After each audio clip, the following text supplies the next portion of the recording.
Hi, welcome to the Noisy Golfer. This is episode 11 already of our podcast, which is now available on YouTube, on Spotify, Google Podcasts, Apple Podcasts, and more. And we're delighted to introduce our next guest, who is Cae Menai-Davis. Cae, how are you doing? You okay? I'm doing good, man. How are you? Yeah, very good. Thank you. Very good. Fantastic to have you on the show. I know that this sort of continues a theme as regards to the podcasts have gone with regards to sort of inclusivity and accessibility in golf and growing the game. But for those that don't know who you are, if you could give us an introduction, your background, your journey into golf, and then hopefully the conversation can develop from there. Yeah, of course. So obviously, my name is Cae. It's a lot easier, the first three letters in the whole long name. It's easy to keep it that short. So yeah, I'm one of the founders of the Golf Trust. So myself and Frank Harrington, we set the charity up 9 years ago. We're coming to our 10th year. Primarily, its goal was to get into the community and engage disabled participants and create a pathway. And since we started 9 years ago, that's flourished into something that we never thought would be as big and moving as quick as it has, not just in the UK, but internationally as well. It's no secret. I think most people in golf may recognise my surname. My family, my dad, my mum, they built the Shire London Golf Club in London. So Sevy's only in the UK. So golf's in my DNA. So the whole operations of it. So as a family, my mum, dad, myself, my brother, we work in the industry. So we build, operate, and run golf courses. But the Golf Trust got set up 9 years ago out of sort of when you find your way. Do you know what I mean? So my dad wasn't very well, and one thing led to another, and ended up starting to have an idea. Well, what can I do?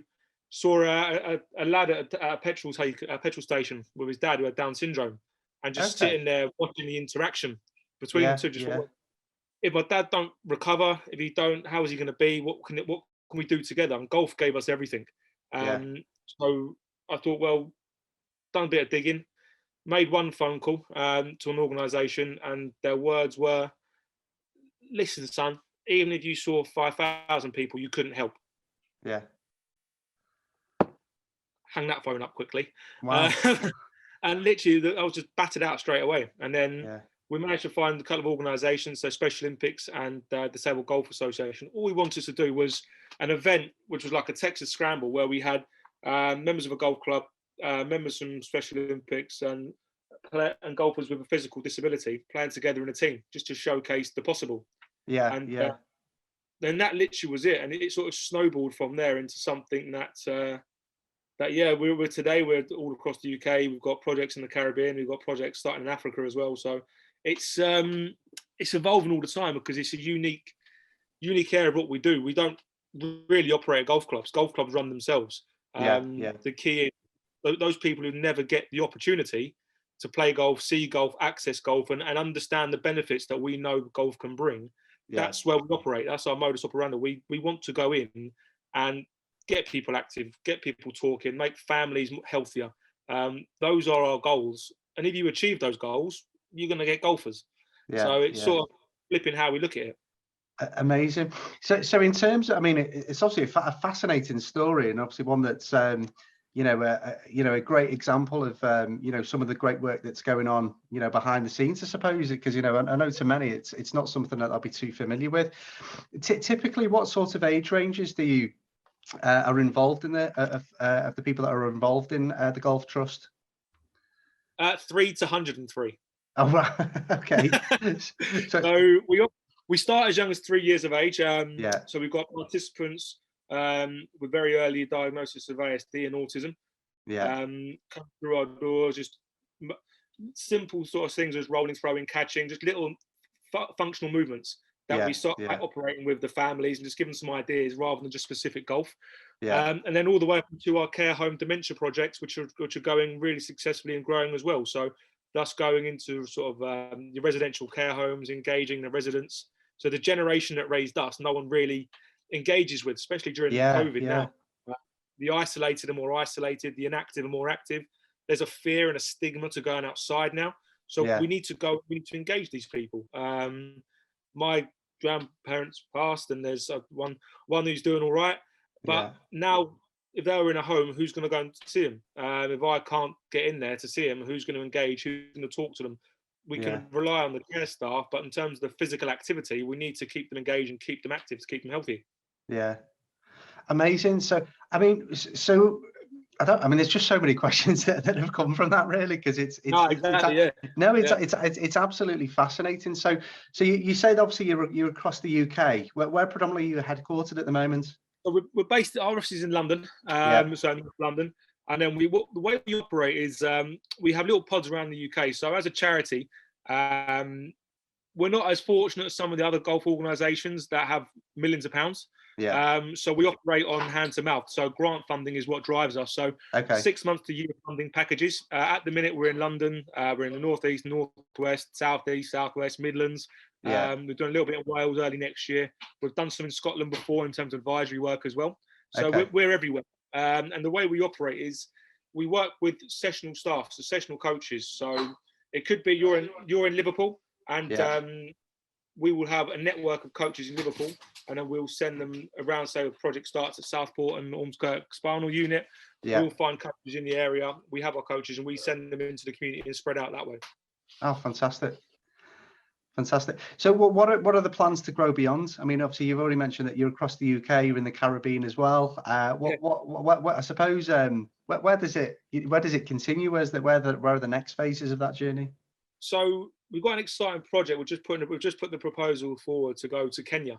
So they've got an elite pathway out there for golf, but again, for those who aren't fortunate to play golf and have parents who play golf, to get them into it, we need to engage the disabled community more. We need to those on lower socio-economic boundary backgrounds, engage that community and create that pathway into the golf environment, but also a healthier lifestyle as well. So in terms of delivery, that's where we're aiming. In the UK, just enhancing our network and our growth, really. So going more into the community, engaging more staff, seeking a corporate sponsor to give us the sort of sustainability to have 2, 3, 4, 5 year programs rather than 6 months, 1 year, and then keeping the cycle moving. That's the hardest bit. Is those 6 month cycles need to be 2 year cycles. So projects then become more robust. It becomes easier to plan. And then at the minute, the work will always happen because we've got a great team. But the grey hairs need to stop coming through as quick as they do at the minute. Every 6 months, when you look at the funding, the funding's coming to an end, the reporting happens. You're looking for the next bit to continue and grow. So it's always trying to keep moving.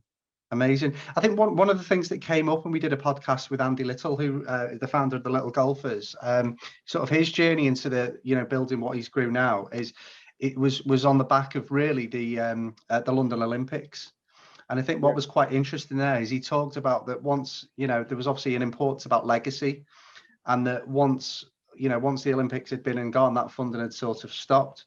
So it's interesting. It's an interesting point that you make there, where ultimately it needs that continued cycle to not only obviously continue that growth, but also sustain the work that's already been delivered to that point.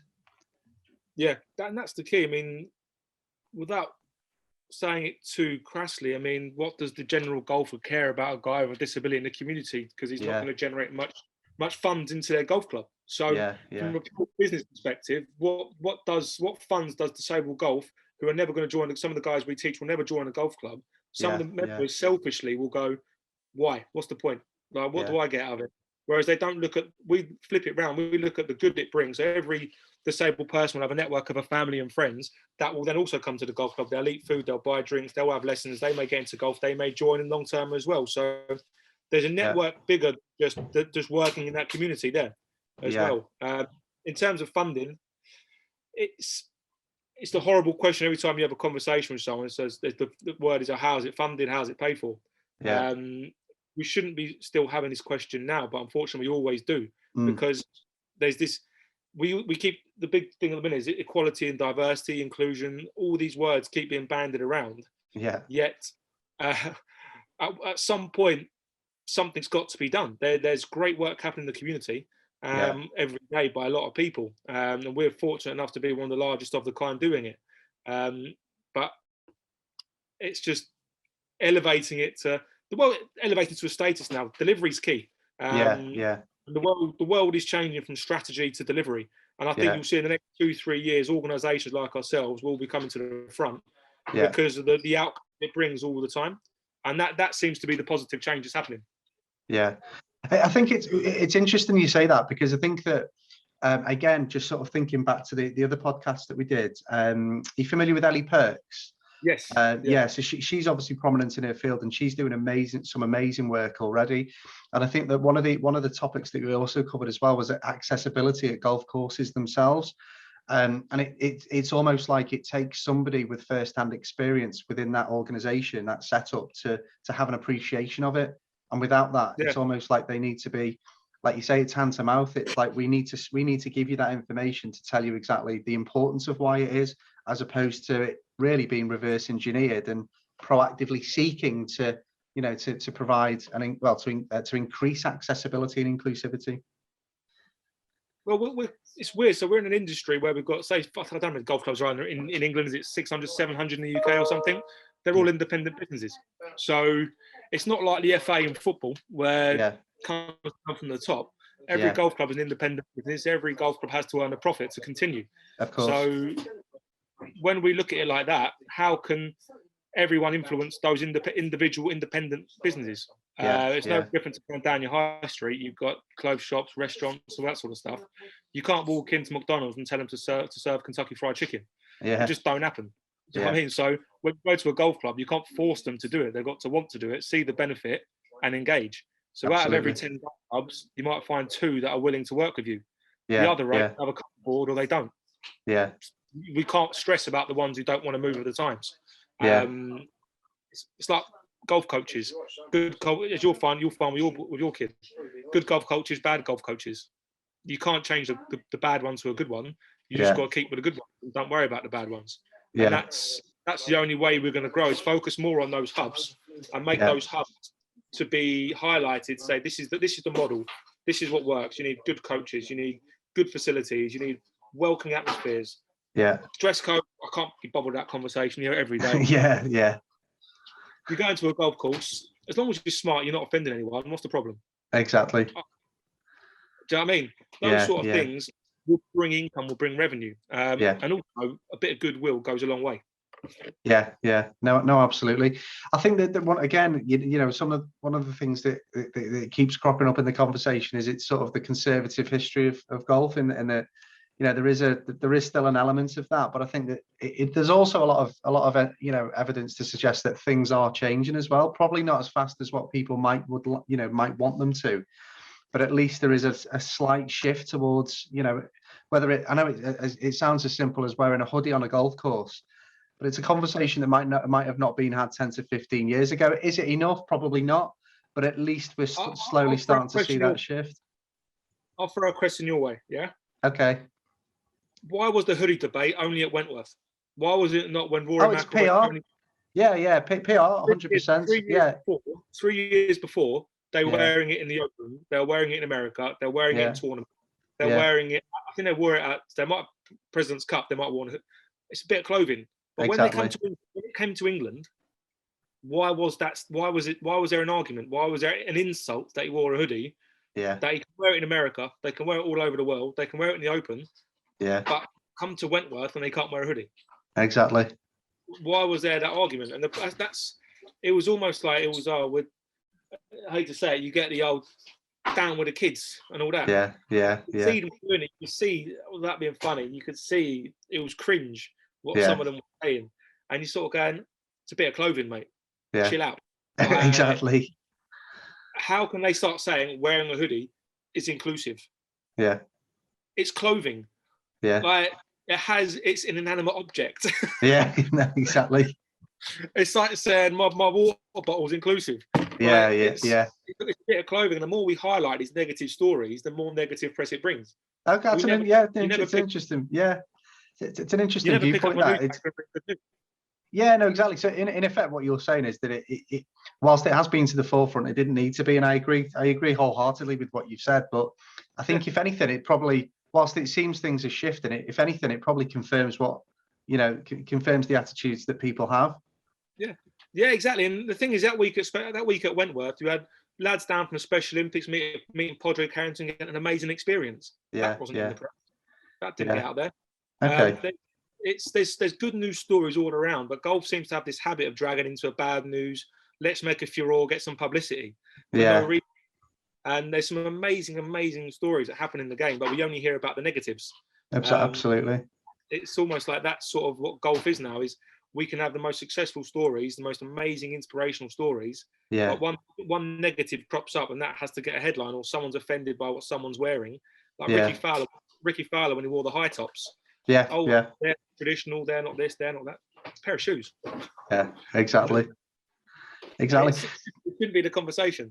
Yeah, no, absolutely, and I think from our point of view, that's what we, as we were saying just before we started recording, is we're trying to amplify the good work that people are doing, because I think that there is still, what can imagine, or I can't imagine the time it takes to do the amazing work that you do, but at the same time, in terms of the promotional aspect of that, to bring that to the forefront, I mean, that's a job in itself, isn't it? I think I got told once it was ugly news. Yeah. Wow. It's true. You look at some of our posts. Yeah. Like, I'll tag in the big names in there. I never get a retweet. I never get a repost. Yeah. And I'm thinking, do I have to weigh in some cash to get a post or something? Yeah. Why are our good news, these stories? They're not good news stories. They're inspirational stories about equality, diversity, and inclusion. Why are they not shared? Yeah. Is it because of the payroll? Like, listen, I don't know why. Listen, I could say, I don't know. Is it why I see things get posted all the time? I'm thinking, oh, come on, really? That's not. And you like, we're doing all this work, we're putting it out there, we're tagging it out there, we're thinking, we just need it's not about needing a break, because we know the results we do get the results. Yeah. So all we do is we keep sending out posts, sending out pictures, sending out videos, and rather than hoping a celebrity sees it, we want to get the guy indoors who needs to see it. That's us. That's my win. No, 100%. Yeah. My win is the guy who messaged me and goes, my sister's seen this. I want to get playing golf. We had a guy who saw a post. His sister saw it. He had a spinal stroke. And within 3 weeks, we got him playing golf in the Paragolf for standing up. That to me is better than getting 1,000 retweets. Yeah. But then you saw on the flip side, you go, if I get 1,000 retweets, how many people like this am I going to be able to access? Yeah. Because everyone has disability close to them. No matter what we say, I guarantee you'll know people who have got disabled children, disabled adults who struggle for accessibility. Do you know what I mean? Everyone knows someone. And it's just making sure we get to those people to make sure we can provide the opportunity. And it's hard, because you get frustrated on one hand, but then you know what you're doing is good on the other hand. Yeah, no, absolutely. I'm just gutted Jade's not on this call, because I know that she's a massive advocate of this. And this is, to be honest, this isn't a path that we expected the podcasts to go on. But I think that naturally, as the conversations evolved, I think what we have found is that we've become a lot more aware and educated in respect of the amazing work that people are doing, but it's in the shadows, instead of, like you say, a hoodie can be brought to the forefront of the conversation because it's hip and trendy, etc. But where is the where's the prominence and the sort of the promotion of the work that people like yourself are doing through your own organization? Exactly. And I had meetings yesterday, got new clubs starting all the time. We've got new projects starting, new sites kicking off, new staff coming on board, new people looking to do good. And it is, the message is getting out there. Yeah. It's one of those things, we want it to happen quicker. And sometimes people go, if you go too quick, you lose control. Yeah. I think we're at a stage now where, especially post-pandemic, I say post-pandemic, we're still in it. Are we in it? I ain't got a clue. Yeah. We're sort of post-ish. Post-ish. People, there's going to be our target market, and sorry to put it in business terms, but our target market needs to be accessed. We need to make sure they come out of this pandemic with a goal to become healthier, get re-engaged into society. There's going to be lots of families with autistic children who will have children scared to go outside. They'll be fearful of, where can we go that's a safe space. This goes across the board, and we need to make sure that we promote golf, that golf is a safe space, whether it happens in the school hall, whether it happens in the park, driving range, golf course. Golf, to its bare bones, is hitting a ball to a target. Doesn't matter where it is. That's the key. It doesn't matter where it is. It can be on a beach, it can be on a playground, it can be on a tennis court. We need to engage and get people active. If we get members of golf clubs, we get people onto the course, brilliant. If we don't, we've got people active, and it's in the community, it's sustained. So that's our need now. We need to. I generally don't do podcasts, as you see. I don't, through the Golf Trust, you don't see my face really attached to anything. It's always about the stories and the people we promote. We see. We believe, of course, that sharing the goodwill and sharing the good news stories and the positive outcomes is enough to drive where we go. And it's only lately where people have gone, oh, Cae, you need to spread the message more. You need to put your face out there. And I'm always worried about saying something that's going to get me in trouble as well. So we've got to do it now. We've got to get the word out that we're here. We're not going anywhere. We're only going to grow. And we are the biggest of our kind. No one's doing the scale of what we're doing in the community. It's just a case of, if you know anyone, don't be afraid to pick up the phone, because we can and will help. And it's literally as simple as that. We can and we will help literally anyone get a better outcome using golf. Yeah, no, absolutely. I think the one thing that's come from this conversation is your passion and energy into this. It's but also, I think, is it fair to say There's also but is it also fair to say there's a slight bit of frustration in that, in terms of the conversation around it? Because it's clear the work you're doing is having an impact, and those inspirational stories are happening. But there's also a sense that it's not being, I think it's very important. We've already covered this, but worth emphasizing that this is a conversation that really needs to be put in the spotlight as opposed to in the background. Yeah. Go on.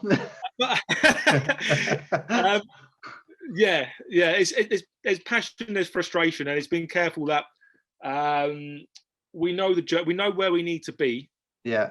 To elevate ourselves, not elevate us, to elevate the network. So we know, and we're working towards that. We're working. There's good conversations happening to really work together to elevate us and elevate us to a position where we all work together. And those conversations are happening. You'd love them to happen overnight, but these things take time. To move a big tanker takes more than one turn of the wheel. So of course, we are working towards that. But for me, it's alien, people talking about equality and inclusivity, because I've been brought up in it. I'm a city boy, as you can tell by my accent, and I'm brought up on. The only reason my dad built a golf course was because a golf course refused to let him join.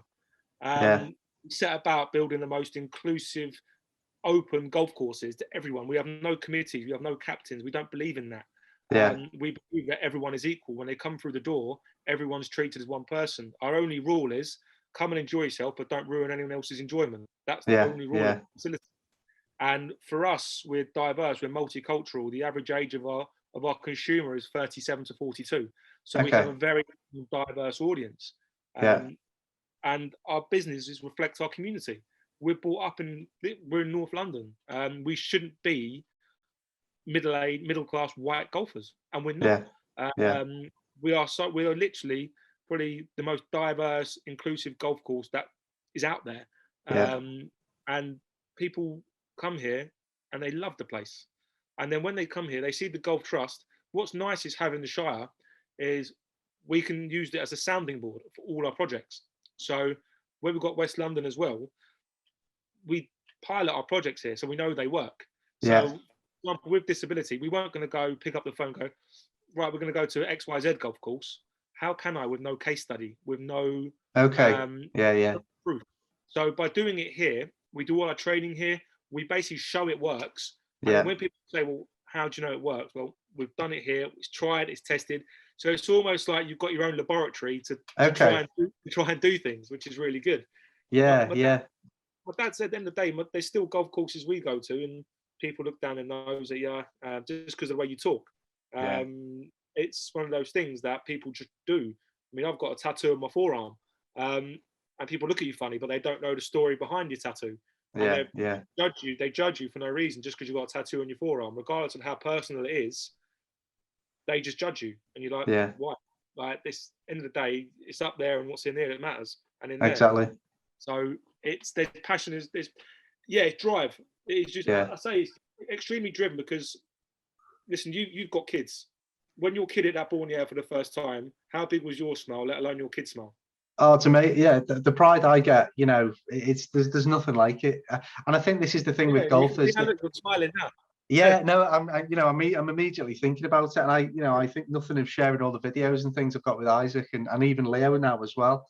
Yeah. And it's amazing. Like we go onto golf courses now, and I'm watching other people watch Isaac play a tee shot, and 99% of the time he's bombing, and it's just an amazing feeling to see other people's reaction to my boy, playing like that. I think there's something very unique and inspiring about golf, regardless of ability or age. It's just an appreciation of what is, the ability to play what is a very hard game, Yeah. to be honest. If you look at that and you've always been told your kid can't do it, Yeah, exactly. your kid's not allowed. Yeah. I mean, as a parent, you've never played golf, for example. How Yeah. do you know golf is accessible? The biggest thing is convincing parents of disabled children sometimes Yeah. that golf is there. We can go. The kids got the innocence of youth sometimes, Yeah. and that's beautiful. But when you've got to convince the parent as well, that sometimes not is a challenge, because that's when the stigma, that's when the perception becomes the issue. Yes. Yeah. Parent that golf is an accessible sport. Yeah. Because if they've never played, 85, I'd say 80%, 90% of people play golf because their parents play golf. 100%. Yeah, we've had this conversation many times where, in Isaac's school, I'm confident that he's the only golfer there, and that's on the back that I've introduced him to it. Whilst his school is brilliant, he started to do jiu-jitsu and hockey and basketball and all of these things that you wouldn't ordinarily have time to, or even access to be able to go and do. Certainly not things that I know about. Because it's introduced into the school, that's whet his appetite to want to learn more about it and engage in it. And I think that certainly Jade and I have, it is something that we're pursuing in terms of finding ways to introduce that within schools at a much earlier age. And I think about my own background and entry into golf it was probably about the age of 10 or 11, just as I was entering into high school. And even still, there was limited, sort of the promotion of the game then. And I think this is the thing, is that once you can get them into it at such an early age, it's with them for life, whether they flip in and out of it. It's there, you've built up the fundamentals to enjoy it at whatever stage of your life. But the earlier that's done, the better. And I just, we feel strongly that it's not done early enough, certainly within schools in our local area. But I think as the conversations we've had are rolled out, I think that's sort of ubiquitous across the UK. It's not, just restricted to where we live. No, I think we missed the trick when golf. There's a few countries around the world that we've done some research at. They build their sporting school curriculum off the Olympics. Yeah. So Olympics, for me, growing up, the Olympics was the epitome. I wanted to be the best triple jumper. Watch Jonathan Edwards. I wanted to be the best. Colin Jackson. Then javelin, Steve Backley, Roger Black for the 400 meters. You and Thomas. You can reel them off. Yeah. Somewhere along the way, the Olympics lost its value after 2012. We had 2012, and we've done it now. Yeah. Whereas when golf went into the Olympics, I think we missed a trick. That should have been when golf went on the curriculum. 100%. Yeah. You look at, I think it's in Asia or the Far East. I might be wrong, but I know some countries, they structured their sporting school off the Olympics. Yeah. And when golf went in, that should have been an opportunity to put it on the calendar. Yeah. You got the Golf Foundation doing junior golf. They do great things in schools, so schools can access that and do that as well. And then golf in the Paralympics, to me, I don't know if it's going to happen or not. I'm torn. I won't give you an answer whether it should or it shouldn't. I'm torn because I think what it can do for the elite of the game is brilliant. Yeah. But sometimes, because of the disability, golf isn't as easy. Well, I think this is the thing. Yeah, when you look at sports such as swimming and running, sports that just require movement. There's obviously a high degree of training that goes into both. Yeah. Fundamentally, there's no equipment. You're just using your body. But I think when you bring other things into it, I think that's arguably where it might become a little bit more difficult to means test, I suppose, based on ability. Yeah. And also, it's meant to be inspirational. It's meant to look at. For me, it's meant to look right. I see a geezer doing 100 meters in 9 seconds. I want to try and do it. I want to try and run as fast as I can, run and run and run and run and run. Yeah. But I think when you've got golf and you've got who won it this year? Morikawa won it. Who won? Or Xander Schauffele won it on like Xander 22. Schauffele won the Olympics. Yeah. So he won on 22. Now, if you're putting the Paris against it on the same course and someone with a spinal injury isn't going to get within 40 shots, I know that sounds horrible. It might not be. Listen, my numbers might be wrong, but if it doesn't look like the competitive nature is there's parity, does that do as much harm as it does do good? Very interesting conversation. Yeah.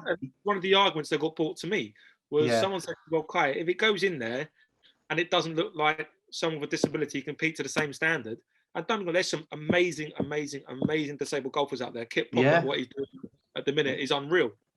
But it's when you come down the ladder, take out the top 20, is there parity? Exactly. And does that feel, well, yes, there's inspiration to play in the Olympics. And I believe it should be in the Paras. I'll say it should be in the Paras, but there's got to be careful classification. And I think that's where the argument or the conversation is happening behind the scenes. I hope it is, because golf should be in the Paras because it's in the Olympics. Well, I think we actually looked at this before we did our podcast with Ali Perks, and I think that of the 7 sports that were introduced into the Olympics this year, and I think there was wall climbing, I think was it skateboarding, BMXing. I think there was a few, quite urban, urban sports. They weren't. None of the 7 sports that were included into the Olympics actually made it into the Paralympics because and this isn't my terminology, this is what was said, is that the level of competition required didn't reach the standard in each of those individual sports, which is a massive shame because, as you say, it's introducing, especially on the Olympics, it's the biggest sporting event of all, probably outside of the World Cup. But you've basically got there a platform to promote what could essentially be somebody inspiring somebody else to take up the game. So there's massive missed opportunities, not just in golf, but across each of those sports as well. 100% agree. 100% agree. Yeah. One of the first conversations we had when people, new golfers or golfers who've been injured, come back to us, and the hardest things is if you've never played before, it's easier to say. We've got someone who had a motorbike accident. They played before, and they're getting back into it. Yeah. Trying to get the mental side of the game to say golf isn't the same for you now. You're still hitting the ball. You'll hit it shorter. Your handicap's going to be higher, but you can still have the same enjoyment. And you see the frustration on his face. Yeah. Because he wants to bomb it 280 yards like he done before. Yeah. And the mindset is changing. The mindset's there now, whereas, right, I need to play the game this way now. I need to get from 100 yards in, I need to get mustard. Yeah. I'm going to bob my way along. I'm going to use my 28 shots, whatever I've got. I'm going to score. I'm going to build a score. And that takes time. Takes time. Because as you said, it's got to be the level of competent ability. And the mindset. And we always get that question, golf's too hard. It's too difficult. Yeah, we always come back. Do you know what I mean? Yeah, so absolutely. It just takes... I think there's just that one shot out of 100. It doesn't matter, does it? There's always that one. It's just got that very alluring... Yeah, exactly. No, exactly. But I think fundamentally what this conversation's raised is that there's just so much more work that needs to be done to grow and inspire more people. Regardless of the amazing work that your organisation is doing. I think, like you rightly said, I think that just by having this conversation, it's made me think actually just how many of these stories do I see on social media? Do I see in the press? Do I see on Sky Sports News and things like that? And the reality is not a lot. So there is a lot more that needs to be done to bring this to the forefront. And I'm certain this isn't the end of the conversation. It's what we've got a couple of really fascinating podcasts lined up, which we'll hopefully confirm with you shortly. But these are with people that are within this space and can share their journey equally as well. So we're really looking forward to having them on board. To share that. But I think equally it's been an absolute pleasure to have you on as well. I think that your energy, your drive, your passion in what you do is amazing to see. And I think that as you rightly say, regardless of the work that's being done, there's so much more that needs to be done to bring that to the spotlight. And we hope through what we're doing we can try and amplify that message. Ultimately that's our aim, because we know that there's so much more that needs to be done. Yeah, exactly. And as I said, even if this podcast just reach one person we can help, that's all that matters to us. Because the whole idea of putting it out there and sharing the story and sharing the work is to try and get the confidence for someone to pick up the phone, write an email, and say, "I want to give it a go." Yeah, exactly. That's it. That's it. Someone down a pub on a Friday night saying, "Oh, listen, your son or your daughter, have you heard this? They can help." Yeah. And that's all it is. And when we say help, we're trying to give a positive outcome. We're trying to create. It could be a positive physical outcome. It could be a positive mental outcome. It could be the family doing something together. If you've got 2 kids and one of them's got a disability, you always find there's a lot of families have second sibling syndrome, where the child with a disability will always go watch the other child, but not vice versa. Yeah. So we hope that we can try and engage these family units together, so everyone learns in one place, the same sport, the same time. Because when the coach isn't there, the family are going to be doing it together. Yeah. So as long as we can keep moving and keep the phone keeps ringing and the emails keep piling in, then we're doing the right thing. Fantastic. And for those of you watching, we'll include the links of within the posts. But if you could just prompt people where to go to find further information on the work that you're doing, that would be amazing. Yeah, of course. So we've got the website, which is thegolftrust.com. But for like anything now, social media is the key. So Facebook, Instagram, Twitter, just search the Golf Trust. You'll see all our up-to-date work and that sort of stuff as well. So anything you need, have a little look, drop us a DM, and we'll always do what we can to help, get in touch, advise. Whatever we can do, we'll do. Superb. Thank you so much. As I say, we'll share those links, and it'll be shown across our YouTube, Spotify, Apple Podcasts, Instagram, Twitter, LinkedIn, and everything. So we'll try and try and help our bit, and just to give you obviously to give our audience as many of those contact details as possible, and hopefully follow and share your journey as well. But Cae, it's been an absolute pleasure having you on. Really, really inspiring story. Yeah, thank you for having me. Really enjoyed it. No, absolutely, and I'm sure this isn't the end of the conversation. We'd love to see how this develops from our perspective as well. And again, just thank you so much for the work that you do. And I know that I'm sure you've made a massive impact on many people's lives, and I'm sure that journey will continue. So congratulations on everything that you're doing in that respect. Yeah, no, thank you very much. And when I'm up your way, I'll drop you a shout. We'll get a game in. See how your boys get on. Definitely. That sounds like a plan. Thank you so much. We hope that you've enjoyed this too. We will be breaking down this podcast in a series of segments just to give you some bite-sized information as well. But do give the Golf Trust a follow on all of their social media channels. Do get involved. And if you are looking to also share your journey around inclusivity and accessibility in golf, do give us a shout as well, because we'd love to get you on board to continue that conversation. But thank you very much for watching The Noisy Golfer.